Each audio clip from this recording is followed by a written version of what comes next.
السلام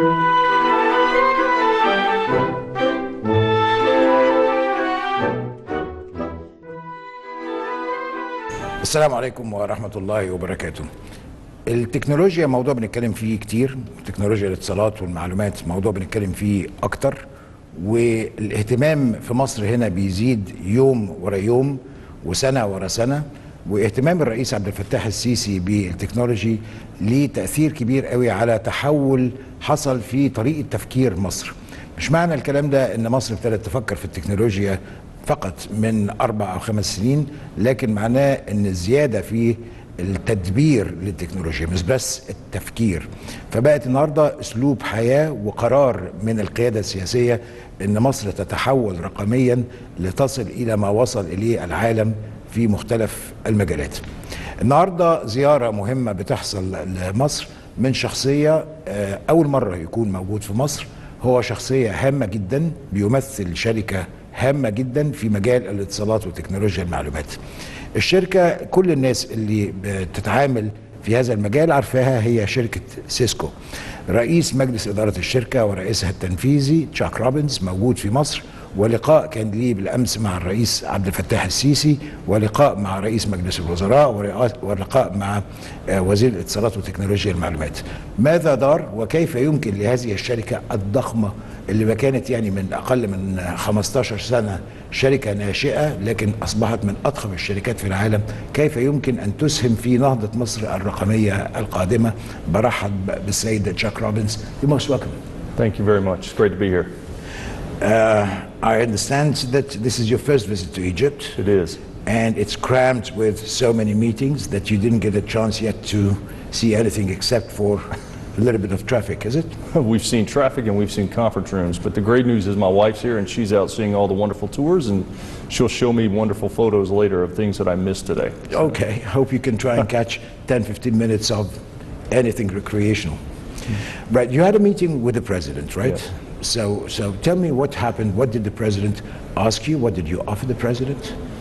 Yeah, you know, it's a wonderful time, as you know, here in Egypt, and we had a long discussion about what his priorities are and his vision for the country. We spent an hour before that with the Minister of ICT to really understand how they view technology. And we've seen around the world, when you have these forward-thinking leaders come in, they understand that almost every opportunity or every challenge that they're trying to deal with, technology sits at the heart of that.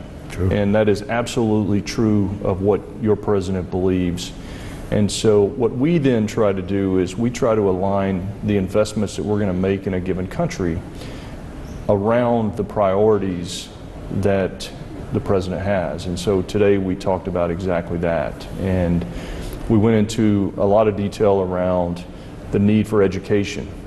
And earlier this week at the Global Citizen Concert in South Africa, I announced that we were going to educate 1 million Africans over the next 5 years. And we believe close to 20%. Educate them in which fields? Around technology, cybersecurity, the areas that we believe are important for the jobs of the future. Are we talking about children? Are we talking about teenagers? Or are we talking about grown-ups? Yes. Which All of the above. All of the above. We have programs in secondary schools. We have programs in colleges. We have programs for adults who want to modify their skills to actually prepare themselves for different jobs in the future. And so we committed 10 million globally, 1 million in Africa.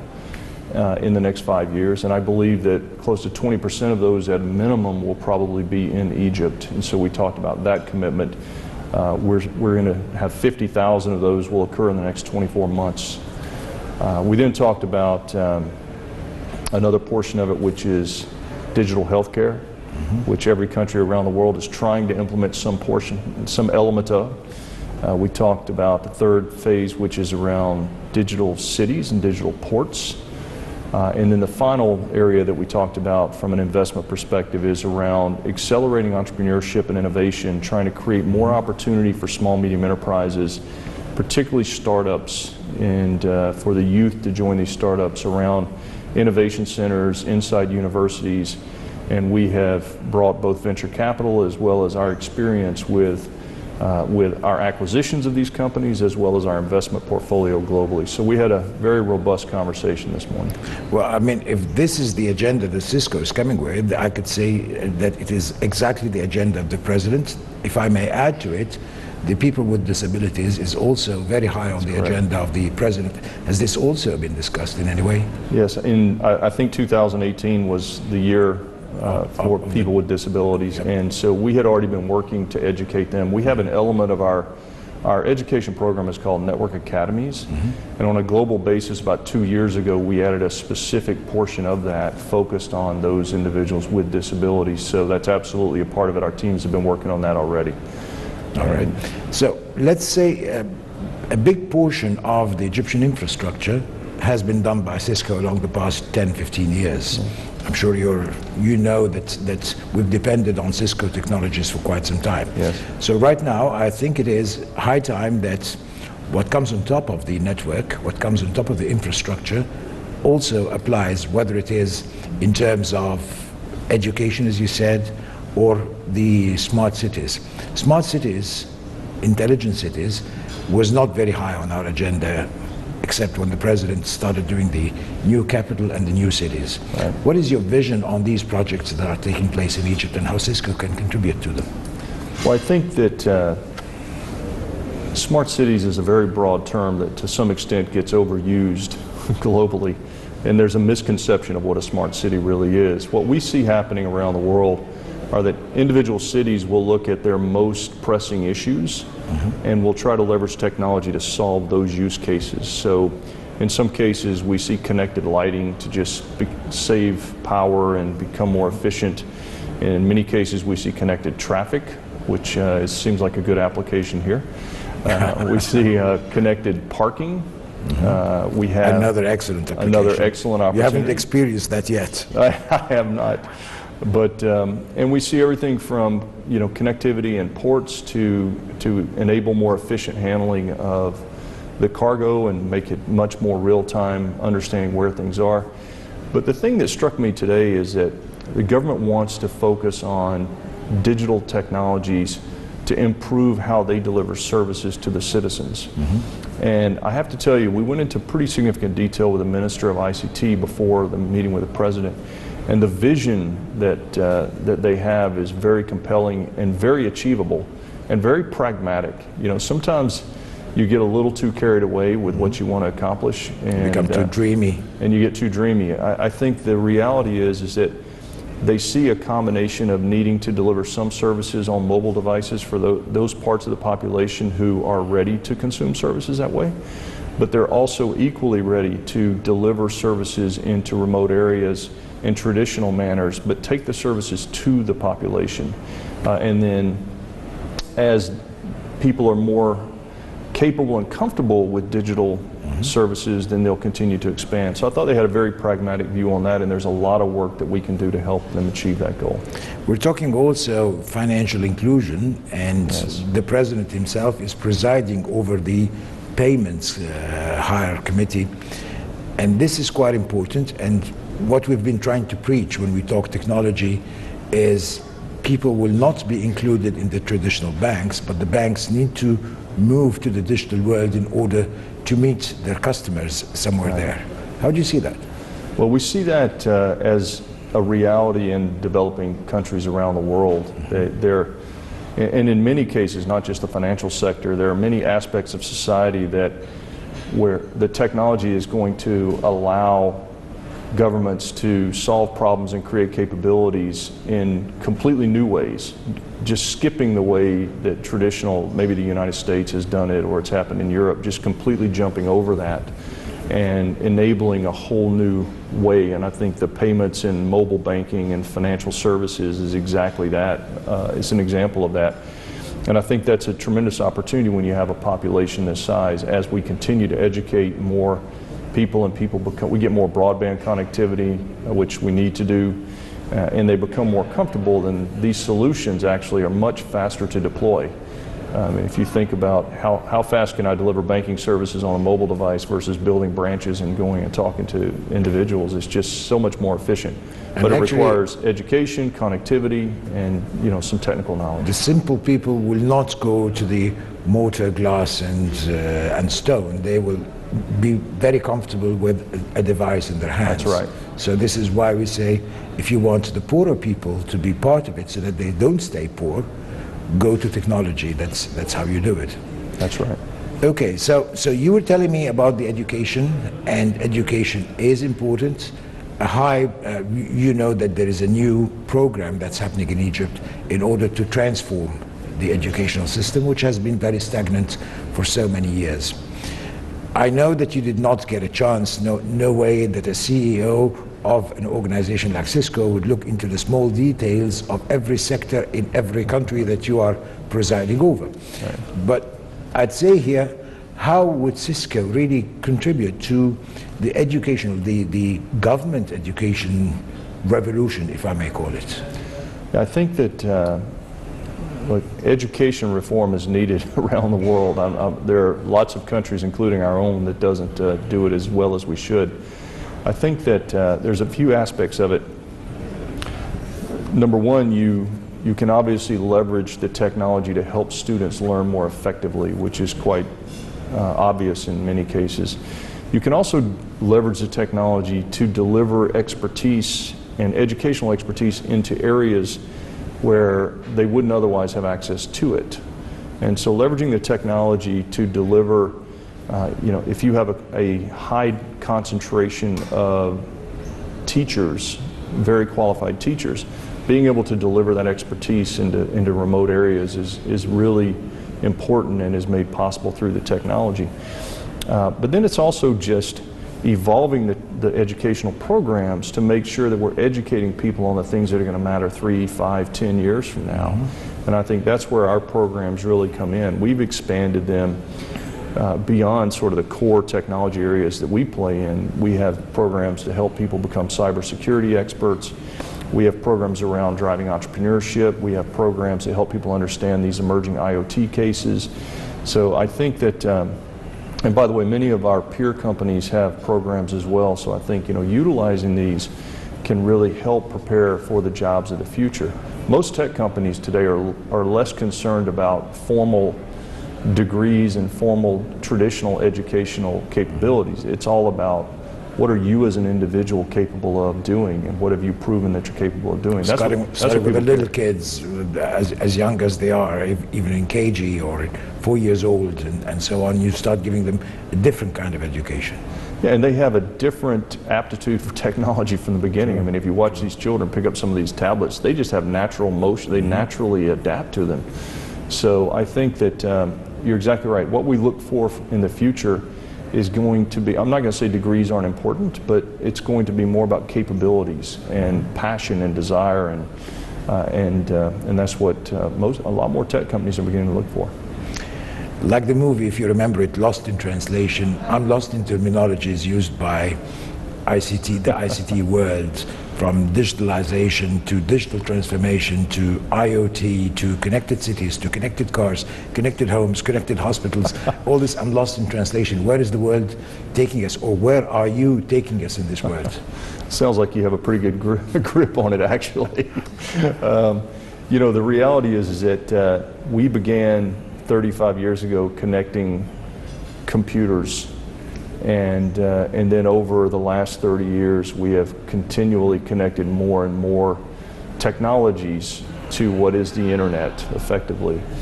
And we're now at a point where virtually everything is going to be connected. We're connecting refrigerators, we're connecting, our televisions are connected, people are wearing exercise monitoring devices, clothing is going to be connected. And what happens is, you're able to create higher degrees of services. So if I can tell you when your refrigerator is going to fail, and as opposed to waiting for it to fail and your food ruining. When we go into cities, if I can be much more knowledgeable about traffic flows in any given time of day, and I can dynamically adapt our traffic systems based on that, or if I know times of the evening or have motion detected lighting that comes on and off and is intelligent, then I can actually reduce the power consumption, which is a big issue around the world right now. So there are the use cases and what is possible in the future it's just almost unthinkable today.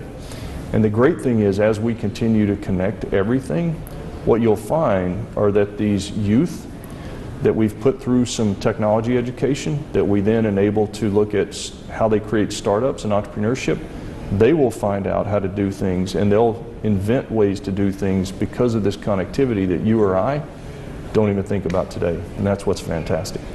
If George Orwell was alive today, he would have been really concerned that all his prophecies have come true through technology. And that's a concern that people have, which is their own personal privacy. Yes. With all those connected devices, they make life much easier, but at the same time, they make it not so very personal, because not so much of your secrets can remain as secrets. How do you address such concerns of the people? Yeah. Well, first of all, our technology is enabling the movement of data, and we really don't have a business model that actually monetizes people's personal information. Sure. However, as a technology industry, it is a significant issue, and I think that what we're learning along the way is that there has to be a balance, right? There has to be a balance of the individual understanding to some extent how his or her data is being used, and actually giving some level of approval for that. And I think that around the world we see governments coming to grips with what types of regulation they think are appropriate for these types of services. And I think over the next couple of years you're going to see us strike an equilibrium where people will have whatever value they would like to gain from their data being used versus some of the things that they may not want to be done with their data, and I think that individual needs to have that kind of control over it. Right. Let me come back to Egypt after this talk about the overall thing that's global. Small and medium businesses are the core of any economy in the world, and there are quite a number of small and medium businesses here in Egypt that are in the ICT field. How do you encourage them? How do you share with them your experience? How do you push them forward in order to become more efficient and move to other markets?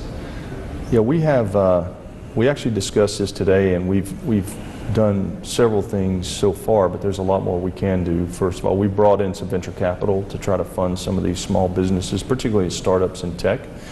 I think we're looking right now at how do we engage not only our employees, but we have a significant ecosystem of partners that operate deploying our solutions, and how do we leverage those folks to actually create a mentorship methodology, because we have an understanding of the customer, we have an understanding of what it takes to be successful.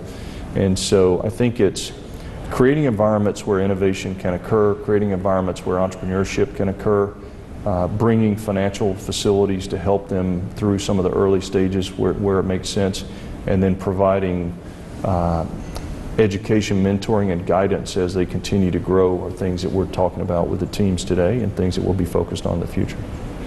So with the meeting with the president, were you briefed ahead of time that the president, whenever you would offer something, he would ask for more? He's good at bargaining, and especially at times of execution? I wasn't briefed about that, but I experienced it at the end. So he was quite appreciative of the things that we're working on, and he recommitted his support, obviously, to us in our attempts to align our investments with the strategy of the country. We also talked, obviously, about the opportunity for us to partner and really try to not leverage is the wrong word, but try to help with the trust that Egypt is creating across all of Africa, and how do we bring some of these things that you and I have been talking about to broader parts of Africa over the next few years. But towards the end of the meeting, he did give me an aspirational challenge that he'd like for us to think about, and I actually have every intention of driving our team to figure out how we say yes to that. It was a really creative thought in the area of education, and we're going to go look at that with our team. But I wasn't briefed appropriately, but I thought it was a phenomenal idea, and he's obviously a very big thinker because it was a very creative, innovative approach that he's asked us to consider, which we're going to do. I will not ask you about details of the project because I know that you need to study it for some time, but I reserve the right to be the first to announce when you come up with the That sounds like a plan. With the decision. Great. Okay, that takes me to another important aspect.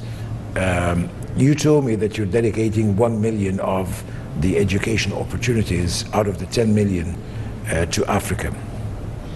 As far as I know, the world has 5 continents only, so I guess our fair share is 2 million, not 1 million, is it? That's a great point. If you look at a continent being 20%, we are. Look, I think that the million is a relatively conservative target, to be honest. On a global basis, in the last 12 months, the number of students that we educated was up 50%. And this is a program we've been running for 21 years. So just to give you some data globally, in the first 20 years, we did just over 7 million students we educated. After 21 years, we were over 9 million students. So the ramp is pretty exponential. And so we're talking about 9 million through the first 21 years, and we committed to 10 million over the next 5. If I look at our natural run rate and growth of the programs that we see across Africa and Egypt, I could easily see that number eclipsing the 1 million mark, and that will be our objective, obviously. Great. How do you see Africa itself? Because everybody sees the potential in Africa, but at the same time, not so many people are helping Africa, rather than you got many corporates, many countries that are trying to come into Africa with the same old concepts that they've been handling Africa with. How does Cisco see Africa? Well, I think that,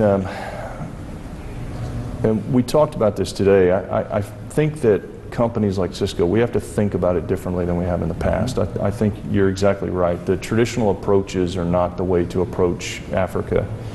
And frankly, there are lots of geographies around the world that need us to think differently in the context of what that country or that region is actually going through and how they're evolving.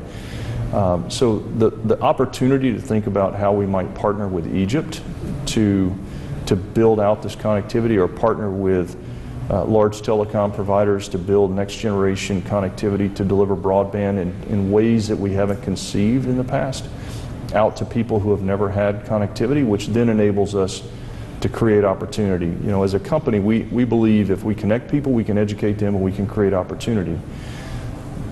The beginning part of that, obviously, is you have to first take care of basic human need, and then connect them, educate them, and give them the opportunity. So I think it's a comprehensive approach that we need to take on. And I think for companies like us, obviously based in the United States, we need partners who understand what needs to happen, that we can support and work with. And that was what was exciting about the discussion today, is that that opportunity perhaps exists right here. You flew into Cairo from South Africa, I did. Straight, and that means you've just crossed the continent vertically. Yeah. What are your plans for the rest of Africa? Are you planning more visits during the tour to other African countries, or that will be the start, and then in the coming tour that you'll be going to other African states? I think we'll do that on the next tour. I think what we want to do is take what we've learned this week, the discussions we had in South Africa, the things that we experienced with Global Citizen, the commitment we made to the education side, the discussions that we've had here today, and then actually build a framework for what we think our next 3 to 5 year strategy should look like here. And then that will drive sort of how we engage going forward. So I think that'll be the next trip. You don't build the fibers yourself, others do that. Right. They do this kind of infrastructure. And I keep on hearing about projects about connecting Africa from south to north and then from east to west and so on. Are you prepared to be there to partner with people that are building those huge projects that would truly start the next generation revolution, if I call it, because they will definitely precede railways and roads? Yes. We are. We actually love those kinds of projects. We talked about that today, about the opportunity to do that.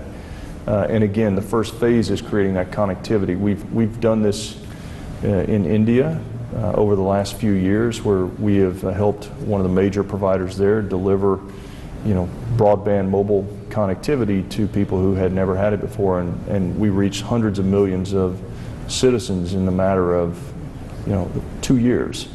So I think that you have to find the right partner, and there are things we can do, but we are absolutely committed and ready to do that. I'm very happy to have had that talk with you. I'm very happy that you're here in Cairo. I hope Mrs. Robbins is having a good time right now. I'm sure she as we're is. speaking. And we have an agreement about the announcement, don't we? Apparently we do. It's your show. Thank you very much for giving Thanks us for the having time. me. I Thank really you. enjoy the discussion. Looking forward to seeing you next time you're here. Likewise. السيد تشاك روبنز الرئيس التنفيذي ورئيس مجلس إدارة شركة سيسكو بعد لقائه مع الرئيس عبد الفتاح السيسي ولقائه مع المسؤولين في مصر، ومن ضمنهم طبعا وزير الاتصالات وتكنولوجيا المعلومات الدكتور عمرو طلعت. تطلع للمستقبل، تطلع لتحقيق الكثير، والكثير لا يمكن أن يتحقق دون شراكات، والشراكات يجب أن تكون شراكات عادلة. وأعتقد أن في لقاءات الرئيس مع رؤساء الشركات هو يسعى دائما لأن تكون الشراكة عادلة، عادلة لكل من الطرفين، للدولة المصرية، للشعب المصري، وفي نفس الوقت بالنسبة للشركات العالمية، حتى تعود مرة أخرى باستثمارات جديدة إلى مصر. نلتقي بعد الفاصل.